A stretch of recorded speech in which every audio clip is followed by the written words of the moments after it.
शहरातील एका अभियांत्रिकी महाविद्यालयाच्या विद्यार्थ्याने वसतिगृहातील खोलीमध्ये गळफास घेऊन आत्महत्या केल्याची घटना सोमवारी सायंकाळी उघडकीस आली.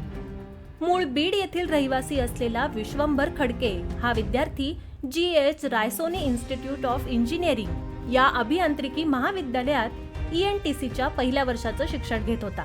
तो महाविद्यालयाच्याच वसतिगृहात राहत होता. सोमवारी महाविद्यालयात मिसमॅच डे हा कार्यक्रम होता. या कार्यक्रमास उपस्थित राहण्यासाठी तो मित्रांसह गेला होता. दुपारी 3:30 वाजण्याच्या सुमारास तो तेथून वसतिगृहात परतला. संध्याकाळी 6 वाजण्याच्या सुमारास त्याचा रूममेट शिवम सिंग जितेंद्र सिंग राजपूत खोलीवर परतला तेव्हा दरवाजा आतून लावलेला होता. शिवम सिंगने विश्वंभरला आवाज दिला असता प्रतिसाद मिळाला नाही. त्यानंतर शिवम सिंगने दरवाजा जोरात लोटला असता कडी उघडली व त्याला विश्वंभरने गळफास घेतल्याचं दिसलं. हे दृश्य पाहताच शिवम सिंग खाली गेला व इतर विद्यार्थ्यांसह त्याने ही माहिती रेक्टरला दिली. त्यानंतर MIDC पोलिसांना कळवण्यात आलं.